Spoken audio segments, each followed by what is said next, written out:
sometimes it's about, when it's reinventing yourself, it's kind of just realizing where you've kind of come to the end of an episode, you've come to the end of a chapter in your life. Do you know what I mean? And it can be quite unnerving, because a lot of times we're in comfort zone and, we're an expert in something. And then sometimes to go to the next level and to reinvent yourself, you have to become an amateur again to be able to fulfill our purpose and our destiny. Herman Stewart is recognised as the UK's leading expert in youth mentoring with over 30 years of mentoring experience. Herman is an author, TEDx speaker, and is also the founder and CEO Every Child Needs a Mentor, which is the UK's leading specialist youth mentoring provider. Herman's mentoring expertise has been sought by many organisations globally, including government, businesses and education establishments, and his mentoring work has been regarded as high quality by Ofsted and has been included in a white paper for policy. To give back, Herman hosts the Finding Your Path podcast, where he interviews influential leaders on how they found their paths in their lives, relationships and careers. Previous guests include Harriet Green-Obe, ex-CAO of IBM, footballer Emily Heskey, and Mike Harris, ex-CAO of First Direct and Egg Bank. In a previous life, Herman played football for Great Britain, and he was an international musician performing alongside artists such as Busta Rhymes, Redman and Wu-Tang Clan.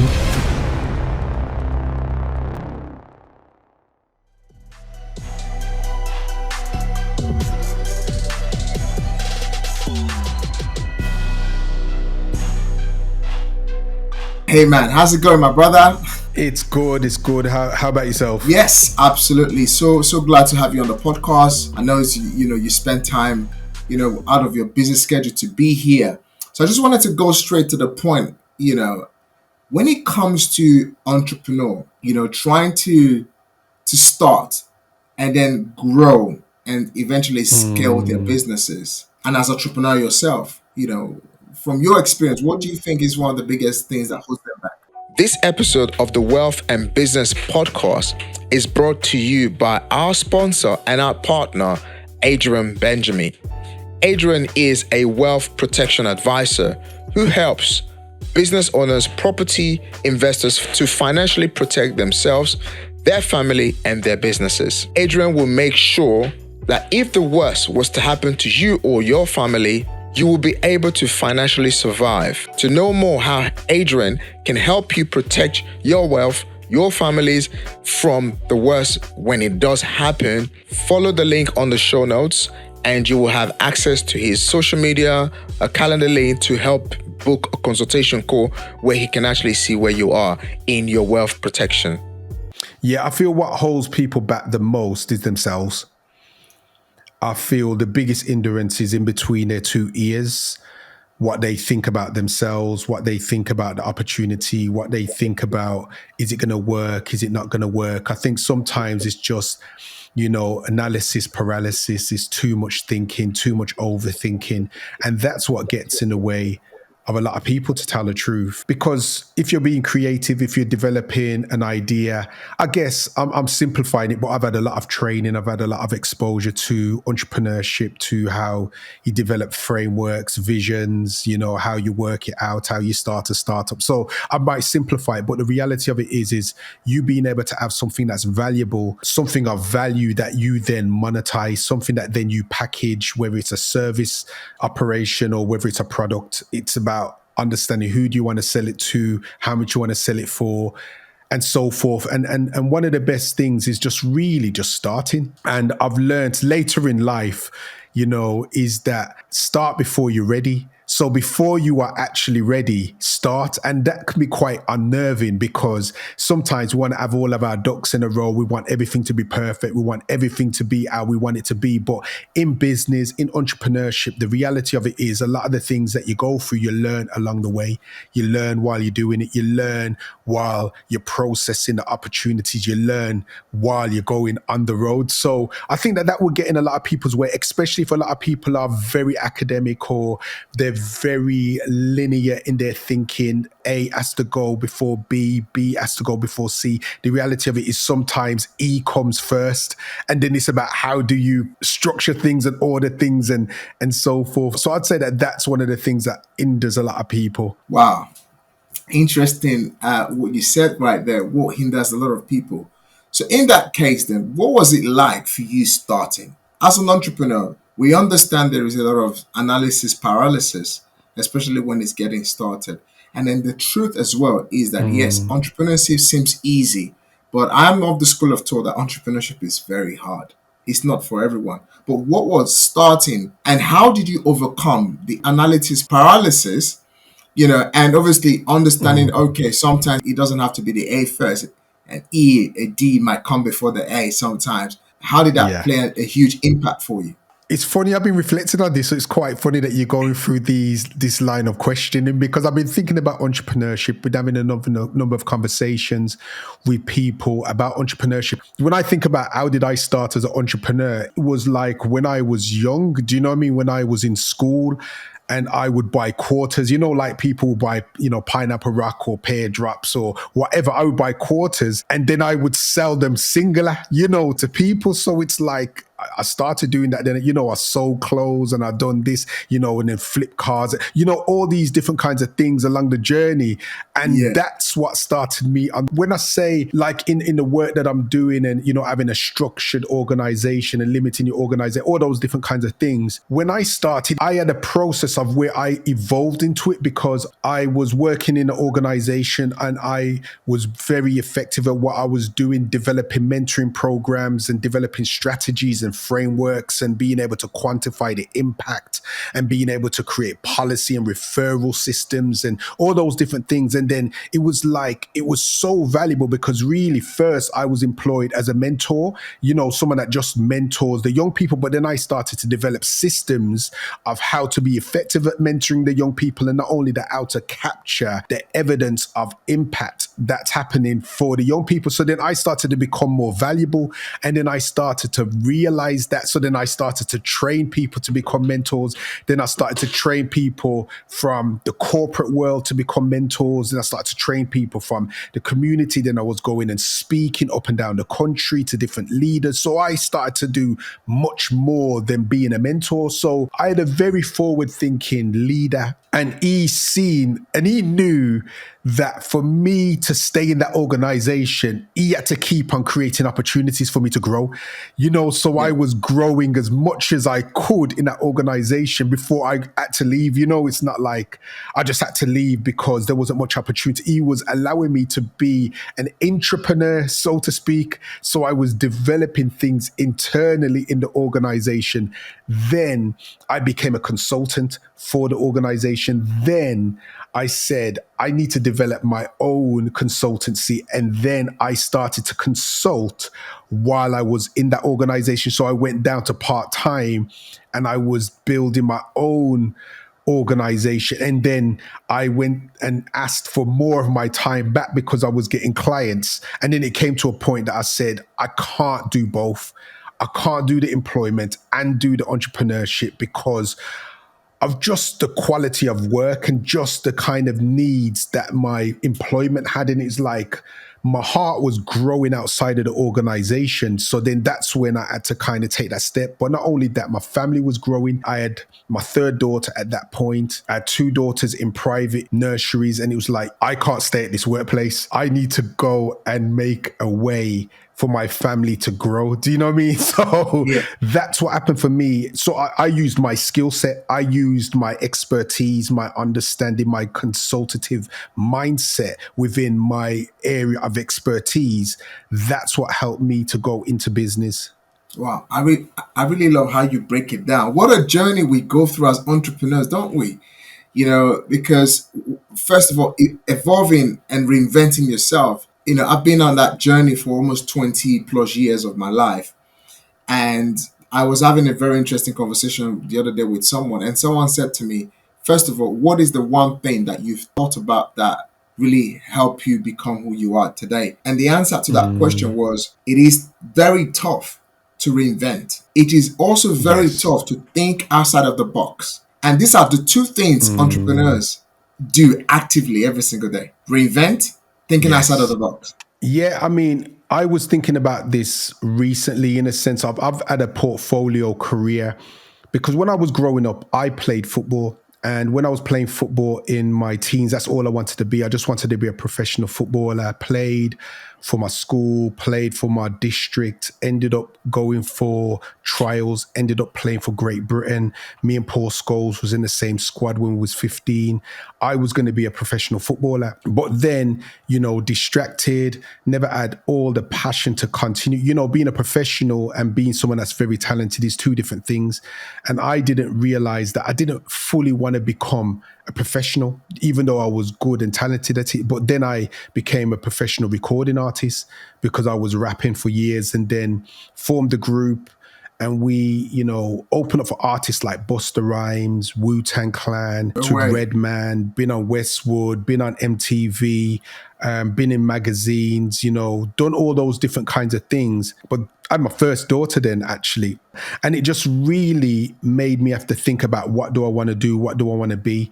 And for me, it was like, okay, I needed to have like something that was more of a career that I could walk through and develop. So then that's when I studied counseling. And then when I was studying counseling, someone said to me, you'd be good at mentoring. So then I studied mentoring at the same time and then started mentoring. So when I talk about mentoring, that's like the third thing that I've done, and then I went from, being a volunteer mentor to an employed mentor to then a manager of mentors, then a director of mentoring, then a lead mentor of Birmingham City, then award-winning mentor, author, speaking to government, gone Dubai, doing mentoring, all that different kinds of stuff.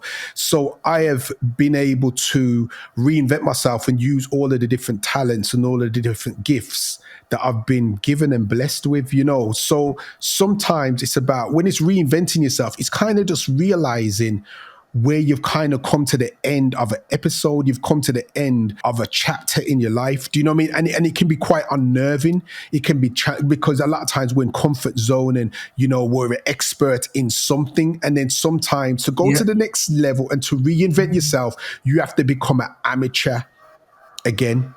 And that's what affects a lot of people. Like they don't want to become an amateur again. So they stay in their field and they don't reinvent themselves. Where I had to become an amateur again in different fields to be able to go to the next level and then to max out in that level. And it's just like playing a game. When you play the game, you get to the end of the stage. It's very difficult on that stage. And then you master it and then you go to the next level and then you get killed straight away because it's the next level. And I feel that we have to be able to reinvent ourselves, be able to go to the next level, to be able to fulfill our purpose and our destiny. I learned something from one of my mentors, and he said, if you've got your hands occupied with items, let's just say I'm holding a brick in this palm with these two hands. If I need to grab my phone, I cannot grab my phone because my hand is occupied holding this brick. And on Yeah. entrepreneurship, sometimes when something is not working, you got to learn to drop what's not working and then check in with what's working.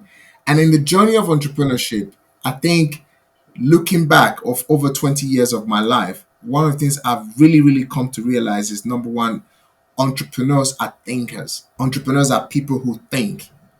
And entrepreneurs are people who naturally have to reinvent, invent, right? So whether you reinventing who you are or whether you're reinventing the process, it's so important. So I am a property expert.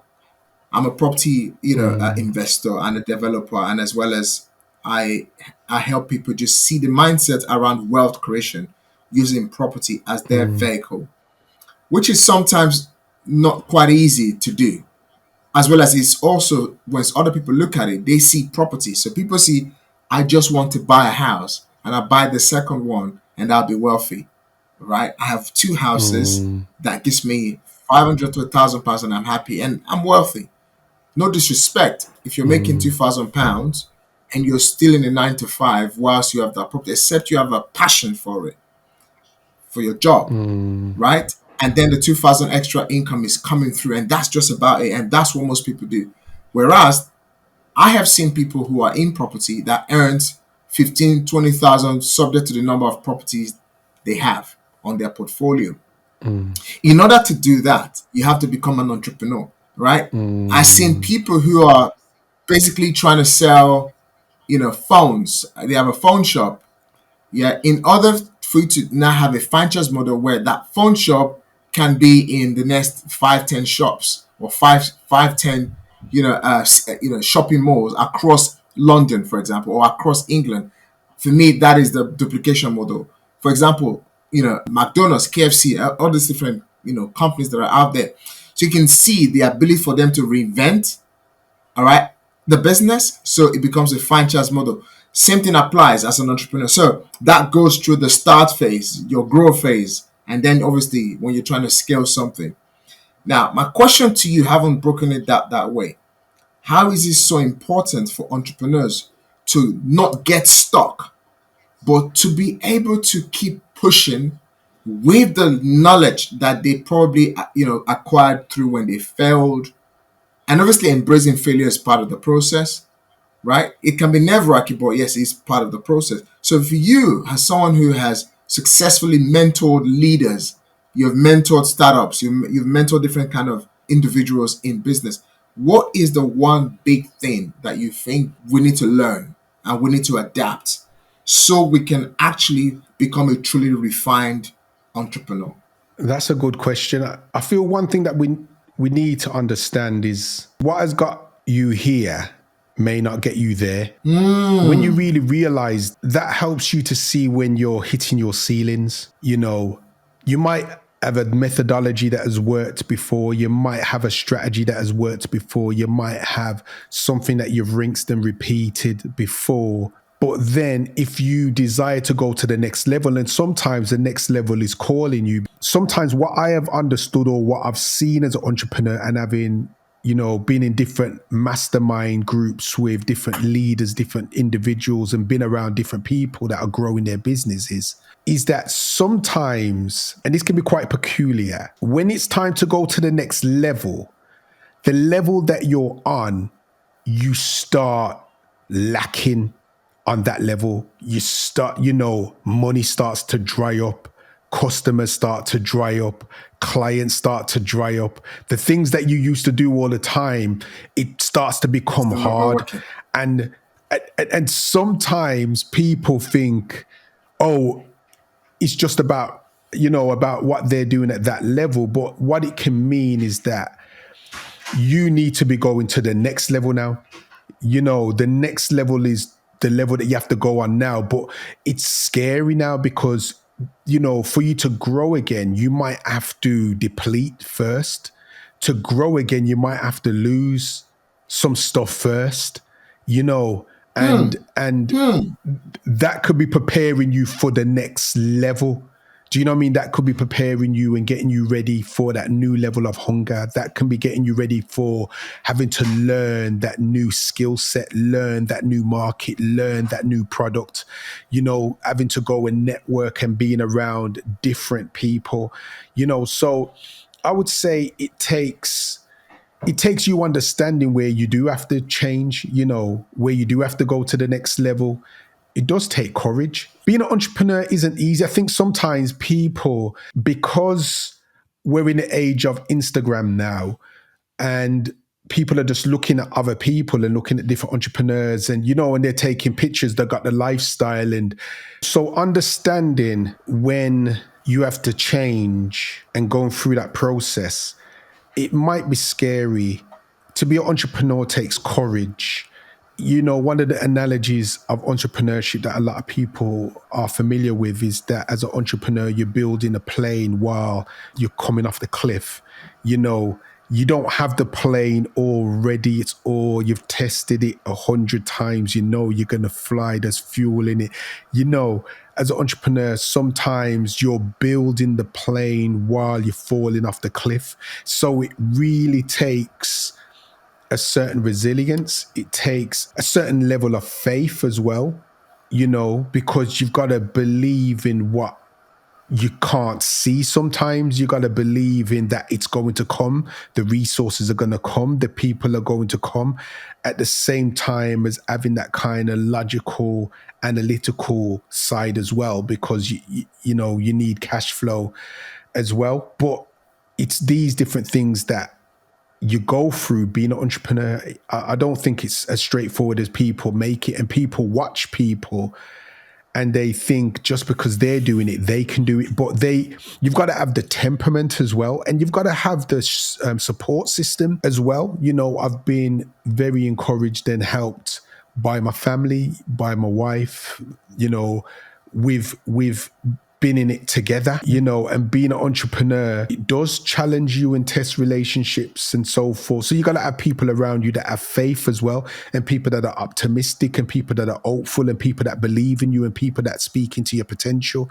You need all of those things as well. Yeah, I totally agree with you. You're very right, because today's world now, we live in Instagram gratification. So instant.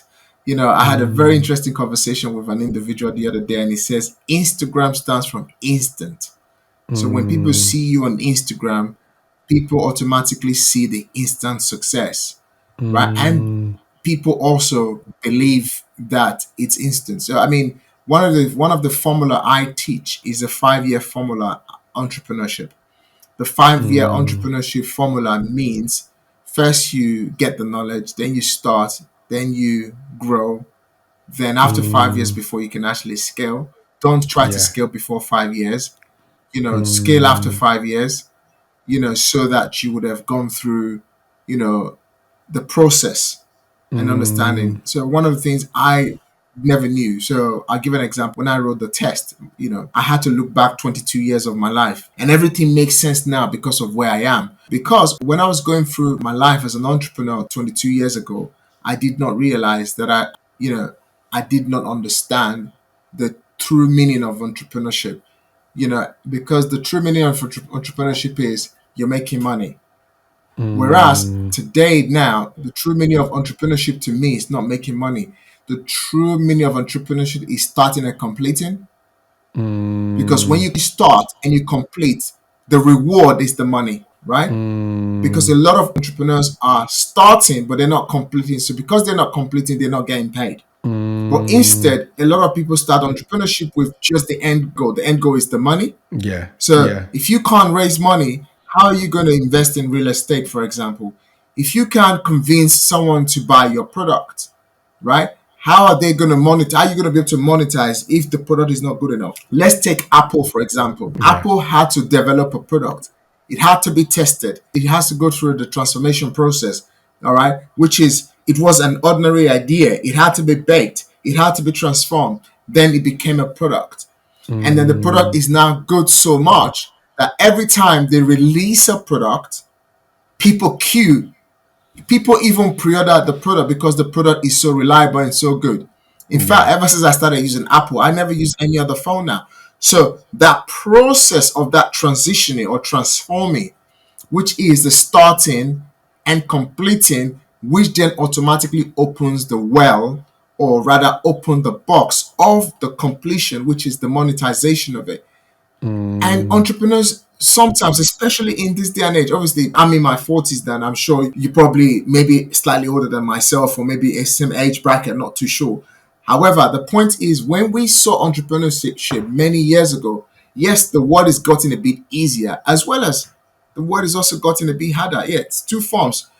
Before, we couldn't be doing this, right? You're based all the way in the Midlands, and I'm interviewing you all the way from Midlands today. So technology has actually made the process quite streamlined. But the fact Yes. still remains that there is a time to plant, there's a time to grow, and there's a time to harvest. And entrepreneurs who are starting today needs to understand, to eliminate the mindset of the Instagram gratification, which means it's not about the luxury lifestyle. There is hard graft that's behind the scene. And I totally agree with you. Hey man, totally agree with what you said. So now, bringing me towards the last part of this conversation, what can entrepreneurs do to understand how to plant and how to allow the plant to grow in order for them to reap, which is the completing process, which is the money aspect? It really depends, you know. Because even when you're planting, you're going to be planting different things. Someone that's Yes, planting a tomato plant and someone that's planting an oak tree, they're going to have different timescales. They're going to have different processes. They're going to have different things they're going to have to do for what they've planted. So when you're thinking absolutely. about what have they planted, some of that's down to purpose. Some of that's down to why you're planting. Some of that's down to how long is it going to take for that business to grow. And what type of business is it as well? Is it like, are you just starting a business because there's like a trend now and you're trying to jump on the trend and monetize or capitalize because something's popping and you want to be in the trend of what's popping? Or do you want to build something that you're going to pass on to your children? And your children's going to raise that business and probably see it be the most fruitful it's ever been. You probably, so you probably even accept that you're only going to bring it to a certain level. Your children that are good, they're going to bring it to the next level. So I think it depends on what you're planting, why you're planting, and how you're planting. Whatever you're planting, you need to have some level of patience. Because if you're planting and then you're digging up the seed to see how it's growing, then you're stopping it from growing and then you're planting it again. It takes persistence. It takes being patient. It takes optimism that's grounded. Because as an entrepreneur, you've got to be like ultra optimistic, and sometimes that optimism blinds you from your expectation or the unrealisticness of your expectation. Let me explain. So, for you to start a business, you got to be optimistic.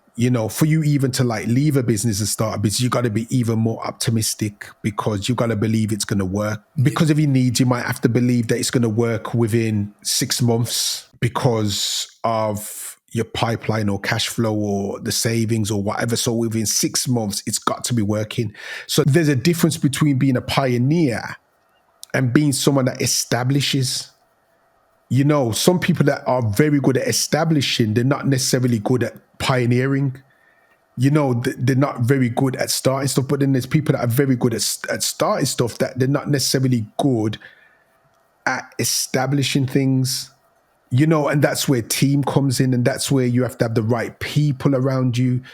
Because if you want to build something of size, you need more than you. Like you can have an influencer brand, you can be all about you, and yeah, you can do that a lot by yourself. But then when it starts to become very successful, you're going to need a back office. You need operation, you need management, you need sales. Or you're going to need, the cogs that help business to work.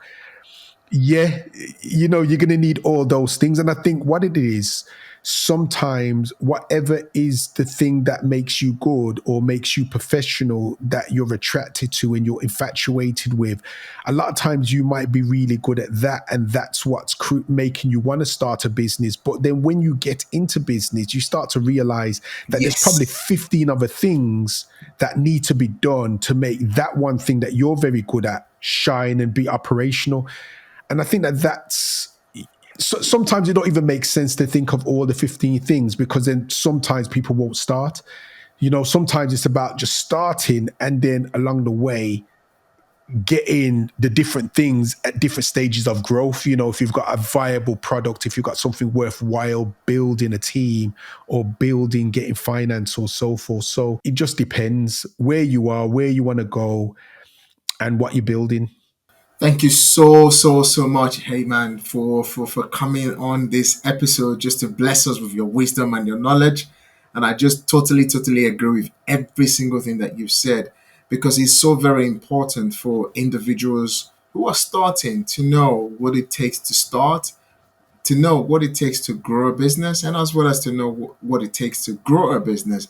Because especially like you mentioned, jumping and trending businesses, which a lot of people are climatized, by the instant, gratification mentality, and not understanding the differences of planting, like I obviously reiterated in this conversation, is so key, very important.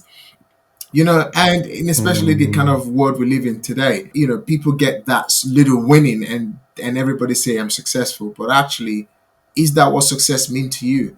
Is success meaning that you close your first 10K client? Mm, For me, success is not my first client that paid me 10K. My success for me is, can I continue to mm, make the same sale and grow incrementally, month in, month out? So it's not about taking the first money. So when I'm taking people to mm, mentor them, I tell them the journey and I tell them the direction to the end. So it's not, I said, it's your first property is not going to change your life. The second is not going to change your life. I always say to people to always, see the end in mind and understand the journey, because it's the journey that makes it worth living. And as long as you understand that as an entrepreneur and people being honest about entrepreneurship, which is one of the things I'm about, let's really share the honest journey. Because for me, if I knew the honest journey when I started 20 plus years ago, honestly, if I got the right mentorship in time, I would know where I am now. But it took me almost 14 years to understand the importance of mentorship before I got myself a mentor. And gradually mm, I continue to see my growth in business, in whatever I've mm. set myself out to achieve. So thank you so much, Heyman, for really coming to bless us with your wisdom. So before we finish this episode, how can people find you? And can you just let the audience know how you help entrepreneurs? And as well as, I know you do a lot of things around also helping entrepreneurs, children, giving back to the society as well, and helping young individuals in their society as well to become the greatest version of themselves. And you do so many other things. Yeah, so there's a number of things that I do across mentorship, property, acquisition, business, buying businesses, and doing different things and setting up deals and so forth. So as an entrepreneur, it's as I've taught through the process, I started somewhere and then I had to learn how to grow, how to utilize my skills, how to network, how to be mentored, and so forth. So it goes across, properties, mentoring. I mentor leaders, I mentor entrepreneurs, as well as, mentoring businesses and leading businesses and helping to buy and sell businesses as well. Those are all the different things that I do. Wow, amazing. And if people want to get in contact with me, connect me on LinkedIn, Herman Stewart. I'm on Instagram as well, really starting on that platform.